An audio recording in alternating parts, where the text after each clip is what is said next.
মধ্য শাবানের রাত, এ রাতে আল্লাহ তাআলা মানুষকে সাধারণ ক্ষমা ঘোষণা করেন। যাদের মনে হিংসা নাই, যাদের মনে মানুষের প্রতি বিদ্বেষ শত্রুতা নাই, এবং যারা শিরকে লিপ্ত না, এই মানুষগুলো ছাড়া বাকি মানুষগুলোকে মধ্য শাবানের রাত, যেটাকে আমরা শবে বরাত বলি, হাদিসের ভাষ্য শবে বরাত নয়, হাদিসের ভাষ্য হলো লাইলাতুন নিসফি মিন শাবান, সেই রাতে আল্লাহ রাব্বুল আলামিন বান্দাকে সাধারণ ক্ষমা ঘোষণা করেন। এটা একটা ভিন্ন বিষয়। কিন্তু বছরের সবচেয়ে শ্রেষ্ঠ রাত হলো লাইলাতুল কদর, যেই রাতে আল্লাহ তাআলা বান্দার ভাগ্য ঠিক করেন। এই রাতে যে ভাগ্য আল্লাহ নির্ধারণ করে থাকেন, সেই নির্ধারণটা যেন আমাদের অনুকূলে হয়, সেই নির্ধারণটা যেন আমাদের জন্য কল্যাণকর হয়। আল্লাহ যেন আমাদের ভাগ্যে ভালো কিছু লেখেন, খারাপ কিছু যেন না লেখেন।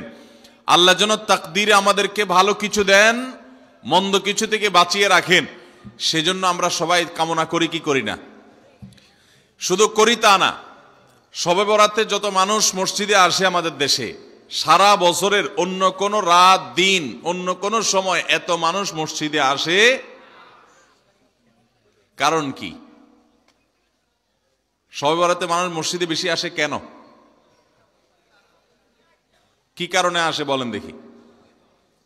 সবচেয়ে বেশি মানুষ মসজিদে আসে কোন দিন? শবে বরাতে। কেন এই দিন বেশি আসে কেন? না একজন করে সিন্নি খাওয়ার জন্য? না, সিন্নি তো অন্য দিনও দেয়। এই রাতে বেশিরভাগ মানুষ মসজিদে যায় বা ইবাদত বন্দেগী করে যার যার মতে করে। বেশিরভাগ মানুষের ধারণা হলো যে এই রাতে ভাগ্য ঠিক হয়। যেহেতু ভাগ্য ঠিক হয়, ভাগ্য নির্ধারণ হয়, সেই জন্য এই রাতে মসজিদে যায়, ভিড় জমায়, যে একটা রাতে ইবাদত বন্দেগী করে যদি ভাগ্যটা নিজের অনুকূলে লিখে নেওয়া যায়, সারা বছরের ভালো কিছু লেখাই নেওয়া যায়, তাহলে তো সারা বছর ভালো থাকা যাবে। এই জন্য ওই একটা রাতে একটু বেশি ইবাদতবন্দি করার চেষ্টা করে। ঠিক না বে ঠিক? ভাইরা আমার, প্রথম কথা হলো ভাগ্য নির্ধারণ এই রাতে নয়, বরং লাইলাতুল কদরে হয়। দ্বিতীয় কথা হলো ভাগ্য নির্ধারণের জন্য একটা রাত মসজিদে গিয়ে ইবাদত বন্দেগী করলেই আমার ভাগ্য নির্ধারিত হয়ে যাবে বা ভাগ্য ভালো কিছু লেখা হয়ে যাবে ভাগ্যে, এরকম কোনো কথা কোরআন বা হাদিস থেকে পাওয়া যায়? সৃষ্টি জগতের যে কোনো কিছুর সৃষ্টির 50,000 বছর আগে আল্লাহ রাব্বুল আলামিন তাকদীর, সকল বিষয়াশয়ের তাকদীর, সকল সৃষ্টি জগতের তাকদীর কি হবে না হবে আল্লাহ তাআলা লিপিবদ্ধ করেছেন। আবার আমাদের পিতা আদম আলাইহিস সালাম, তাকে সৃষ্টির সময় মানুষের এবং তার সন্তানদের তাকদীর তিনি লিপিবদ্ধ করেছেন। আবার প্রতিটা মানুষ মাতৃগর্ভে থাকাকালীন সময় তার তাকদীর আল্লাহ রাব্বুল আলামিন লিপিবদ্ধ করেন। আবার সারা বছরের গুরুত্বপূর্ণ বিষয় একজন মানুষের, সেটি আল্লাহ রাব্বুল আলামিন বছরের একটি বিশেষ মর্যাদাপূর্ণ রাতে লিপিবদ্ধ করেন। তাকদীরের অনেকগুলো স্তর আছে, অনেকগুলো মারহালা আছে। একজন ইমানদারের জন্য তার ইমানের পূর্ণতার জন্য পূর্বশর্ত হলো ইমানের রোকন সমূহের মধ্যে থেকে অত্যন্ত গুরুত্বপূর্ণ একটা রোকন তাকদীরের প্রতি বিশ্বাস করা। নবী করিম সাল্লাল্লাহু আলাইহি সাল্লাম ইমানের রোকন এবং ইমানের স্তম্ভগুলোর কথা যখন বলেছেন, সবগুলোকে একসাথে বলে শেষে আলাদা করে আবার বলেছেন ওয়া আন তুমিনা বিল কদরি খাইরিহি ওয়া শাররিহি, অর্থাৎ আল্লাহ, ফেরেশতা, নবী রাসূলগণ, আখিরাত, অন্যান্য বিষয়াশয়ের প্রতি ঈমান আনার পাশাপাশি, আসমানি কিতাবগুলো সব বিভিন্ন বিষয়ের প্রতি ঈমান আনার পাশাপাশি বিশেষভাবে ঈমান আনতে হবে তাকদীরের প্রতি। অর্থাৎ আমাদের জীবনে যা কিছু হয় কিংবা হবে, এই সব কিছু আল্লাহর নির্ধারণ এবং আল্লাহর তাকদীরের আলোকেই হবে। আল্লাহ যদি আগে থেকে নির্ধারণ করেই থাকেন, তাহলে আর আমাদের আমল করার দরকার কি? এই বহুল জিজ্ঞাসিত প্রশ্নের সবচেয়ে সরল এবং সঠিক জবাব হলো যে আল্লাহ রাব্বুল আলামিন আমাদেরকে তাকদীরের প্রতি ঈমান আনতে বলেছেন, আর কর্ম সম্পাদন করার ক্ষেত্রে আমাদের সাধ্যের সবটুকুন দিয়ে চেষ্টা করতে বলেছেন। যে আল্লাহ আমাদেরকে তাকদীরের প্রতি বিশ্বাস রাখতে বলেছেন, সে আল্লাহই আমাদেরকে আবার তাকদীরের দিকে তাকিয়ে বসে থাকতে নিষেধ করেছেন। তাকদীর শুধু ঈমান আনার জন্য, অর্থাৎ হবে সেটাই যেটা আল্লাহ তাআলা নির্ধারণ করে রেখেছেন, কিন্তু তাই বলে আমি হাত পা গুটিয়ে বসে থাকবো না, আমি আমার কাজ চেষ্টা অব্যাহত রাখবো। কোন একজন প্রভাবশালী ব্যক্তির কাছে যদি আমরা কোনো কাজ নিয়ে যাই, আমরা জানি তিনি যা ফয়সালা করবেন, সিদ্ধান্ত নেবেন, তিনি যা চাইবেন সেটাই হয়তো হবে। আল্লাহ চাহেন তো, বিষয়টা তার হাতে, অতএব এটা তার ইচ্ছার উপরে নির্ভরশীল। আল্লাহ তাআলা তার হাতে রেখেছেন এটা, কিন্তু তার ইচ্ছার উপর নির্ভরশীল এই কথা মনে করে আমরা কেউ নিজেদের কাজ কাম ফেলে বসে থাকবো না, আমরা আমাদের চেষ্টা ঠিকই অব্যাহত রাখবো। ঠিক একইভাবে আল্লাহ রাব্বুল আলামিন আমাদের জিন্দিগিতে আমরা কে কত বছর হায়াত পাবো, কে কি রিজিক ভোগ করব না করব, কার সাথে কার বিয়ে শাদী হবে না হবে, এই সব বিষয় আল্লাহ তাআলা ঠিক করে রেখেছেন এবং সেই তাকদীরের আলোকেই সবকিছু হবে। এটাকে আমরা একটা উপমার সাথে, একটা উপমা দিয়ে, দৃষ্টান্ত দিয়ে বুঝতে পারি। অনেক সময় অনেক অভিজ্ঞ চিকিৎসক, ডক্টর, তিনি তার রোগীর পুরোপুরি অবস্থা পর্যবেক্ষণ করে লিখে দেন যে এই রোগীর অবস্থা পর্যবেক্ষণ করে, পর্যালোচনা করে বোঝা যায় যে এই রোগী তিনি এতদিন হয়তো বাঁচবেন। যদিও মানুষের মৃত্যু কবে হবে সেটা একমাত্র আল্লাহই ভালো জানেন, কিন্তু ডাক্তার অনেক সময় একটা অনুমান করেন।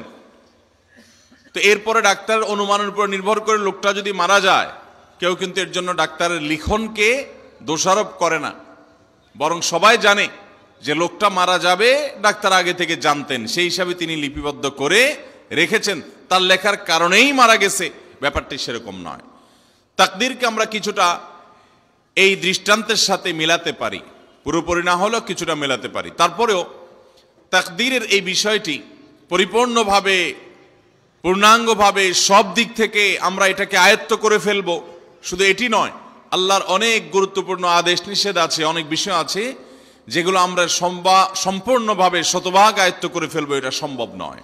অতএব আমাদের বুঝে আসুক কিংবা না আসুক, তাকদীরের ভালো এবং মন্দ, অর্থাৎ আমাদের জীবনে কোনো উপকার হলে, কোনো ক্ষতি হলে, কোনো লাভ হলে, কোনো লস হলে, তার সব কিছু আল্লাহর তাকদীরের অনুপাতেই হয়ে থাকে, এর ভিন্ন ব্যতিক্রম কিছু হওয়ার কোনো সুযোগ। এটাই কোরআন এবং সুন্নাহর প্রমাণিত এবং আহলে সুন্নাত জামাতের আকীদা এবং বিশ্বাস হিসাবে সুপ্রসিদ্ধ, সুপ্রতিষ্ঠিত, স্বীকৃত এবং বিশুদ্ধ। আল্লাহ তাআলা আমাদের সবাইকে তাকদীরের উপর ঈমান আনার তৌফিক দান করুন। মুহতারাম হাজরিন, আল্লাহ রাব্বুল আলামিন আমাদের জন্য যে তাকদীর প্রতি বছর লিপিবদ্ধ করেন, সেটা কোন রাতে হয়? আমাদের ভাগ্য নির্ধারণ হয় কোন রাতে? শবে কদর বলছে এলাকার মানুষ, সারা দেশের মানুষ তো জানে শবে বরাত। আমাদের ভাগ্য নির্ধারণ হয় শবে বরাতে না শবে কদরে? মাশাআল্লাহ, এলাকার মানুষটা সঠিকটা জানেন, বোঝা গেল। সারা দেশের মানুষ তো জানে ভাগ্য নির্ধারণ হয় শবে বরাতে। ভাইরা আমার, কোরআনে হাকিমে সূরা দুখানের 3 এবং 4 নম্বর আয়াত যদি আপনি দেখেন, আল্লাহ রাব্বুল আলামিন ইরশাদ করেছেন, ইন্না আনজালনাহু ফি লাইলাতিন মুবারাকাহ ইন্না কুন্না মুনজিলিন ফিহা ইউফরাকু কুল্লু আমরিন হাকিম। আল্লাহ বলেছেন, আমি নিশ্চয় কোরআনকে নাজিল করেছি, অবতীর্ণ করেছি একটি বরকতময় রাতে। কোন রাতে বরকত নাজিল করেছেন আল্লাহ তাআলা? বরকতময় রাতে কোরআন নাজিল করেছেন আল্লাহ বলেছেন। আর এই বরকতময় রাতটা কোন রাত? যে রাতে কোরআন নাজিল হয়েছিল শবে কদর। কোনো সন্দেহ আছে?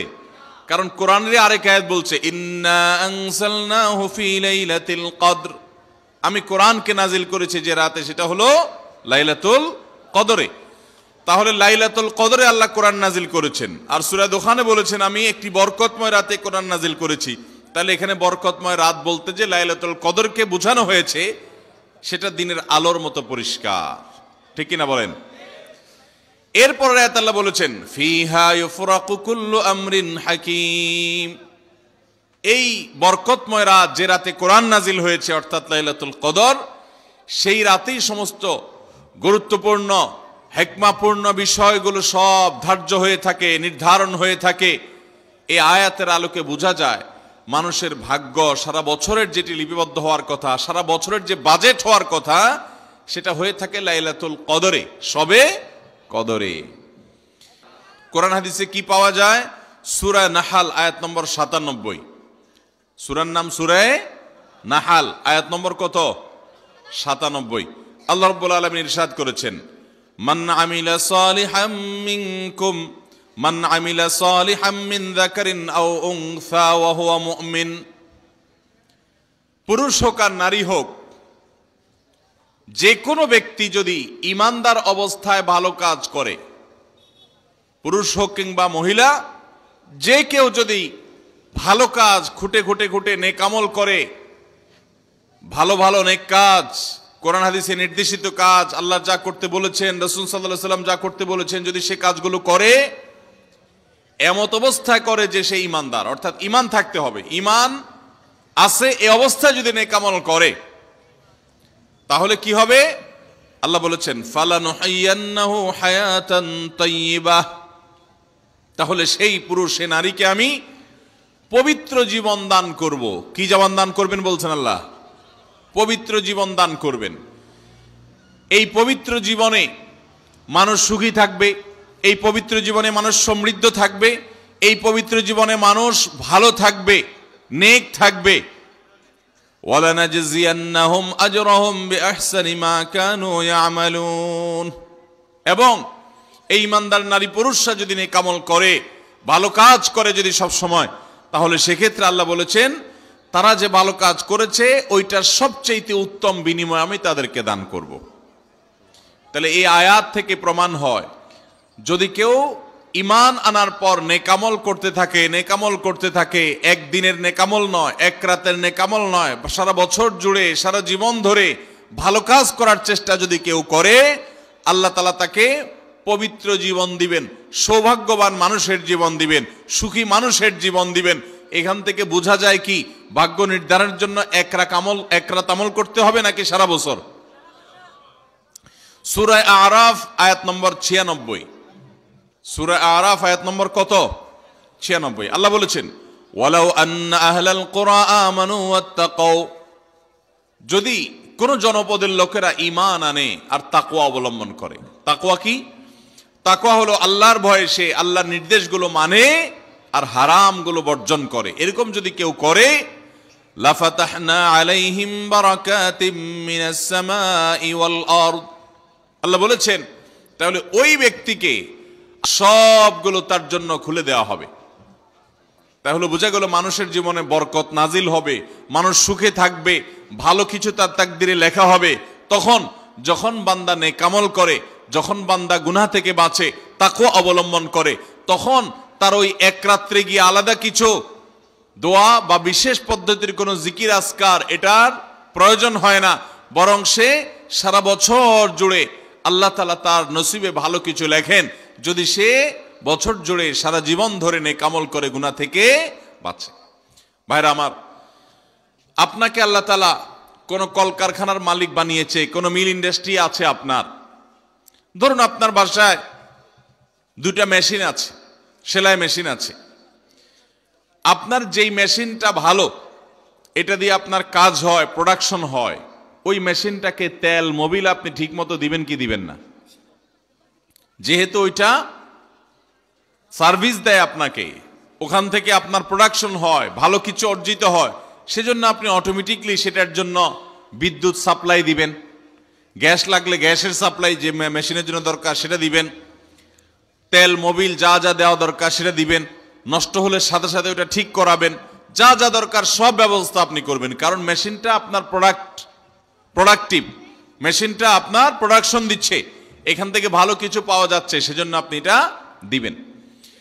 আরেকটা মেশিন যদি হয় যে মেশিন থেকে আপনার কোনো সার্ভিস আপনি পান না, প্রোডাকশন দেয় না, মেশিনটা নষ্ট হয়ে অকেজো হয়ে পড়ে আছে, তাহলে ওই মেশিনে কি আপনি বিদ্যুৎ সাপ্লাই দিবেন? ওখানে কি আপনি অন্য যা দরকার আছে তেল মোবিল নিয়মিত দেওয়া, এগুলো কি আপনি করবেন? করবেন না। হ্যাঁ, ওইটার জন্য মাসে মাসে কিস্তি যদি দেওয়ার দরকার হয়, আগে থেকে কেনা থাকে, তাহলে আপনার কিস্তি পরিশোধ করবেন, অন্য কিছু আগে থেকে করা দরকার আছে, সেটা আপনি করবেন। আল্লাহ রাব্বুল আলামিন ঠিক একইভাবে তার যে বান্দারা তার অনুগত থাকে, তাকওয়া অবলম্বন করে, হারাম থেকে বাঁচে, গুনাহ থেকে বাঁচে, ফরজ কাজগুলো করে, আল্লাহ তাআলা তার সেই বান্দাদের জন্য ভালো কিছু তাদের তাকদীরে লিপিবদ্ধ করেন, তাদের জন্য নসিবে ভালো কিছু রাখেন, তাদেরকে সুখের জীবন দান করেন, সৌভাগ্য দান করেন। আল্লাহ তাআলা প্রকৃত প্রশান্তি মনের সেটা দান করেন আল্লাহর ইমানদার এবং নেককার বান্দাদেরকে, আমলে সালেহ করনেওয়ালা বান্দাদেরকে, মুত্তাকি পরহেজগার বান্দাদেরকে। আর যারা আল্লাহর এই আনুগত্য করে না, যারা আল্লাহ রাব্বুল আলামিনের প্রতি ঈমান আনে না, যারা নেক আমল করে না, যারা তাকওয়া অবলম্বন করে না, এই মানুষগুলো তাদেরকে আল্লাহ তাআলা ওই দুনিয়াতে বেঁচে থাকার জন্য, দুনিয়া সিজনুল মুমিন ওয়া জান্নাতুল কাফির হাদিসে আসছে, দুনিয়া হলো ইমানদারের জন্য জেলখানা আর কাফেরের জন্য, ইমানদারের জন্য হলো জেলখানা আর কাফেরের জন্য জান্নাতের মতো যা খুশি করতে পারে। আল্লাহ তাআলা তাকে কিছু রিজিক দিয়ে বাঁচায় রাখেন, কিন্তু এই রিজিকের কোনো মূল্য আল্লাহর কাছে নাই। নবী করিম সাল্লাল্লাহু আলাইহি সাল্লাম বলেছেন, যদি দুনিয়া এবং দুনিয়ার মধ্যে যা কিছু আছে এগুলো যদি মাছির ডানার মতো মূল্য রাখতো, তো আল্লাহ তাআলা দুনিয়াতে আল্লাহর প্রতি অবিশ্বাসী কাউকে এক ঢোক পানিও পান করতে দিতেন না। এখান থেকে বোঝা গেল এই দুনিয়ার যত কিছু আমরা ভোগ করি এগুলো আল্লাহ রাব্বুল আলামিনের কাছে এগুলো 2 পয়সার কোনো দাম নাই। বিশেষ করে যারা আখিরাতে বিশ্বাসী না, যারা আল্লাহর প্রতি ঈমান নাই, সে কাফেরদের জন্য এগুলো আল্লাহ তাআলা দিয়ে থাকেন, কারণ এগুলো সামান্য সময়ের ভোগ, অনন্ত অসীমকালের সুখ এবং দুনিয়ার প্রকৃত প্রশান্তি, এটা আল্লাহ শুধু তার ঈমানদার বান্দাদের জন্যই বরাদ্দ করে রেখেছেন। তো এই আয়াত থেকে, হাদিস থেকে বোঝা যায় যে ঈমানদাররা যখন নেক আমল করবে তাদের জন্য আল্লাহ তাআলা নসিবে ভালো কিছু দিবেন, তাদের জন্য আল্লাহ তাআলা তাদের ভাগ্যে ভালো কিছু দিবেন, তাদের ভাগ্য সুপ্রসন্ন হবে।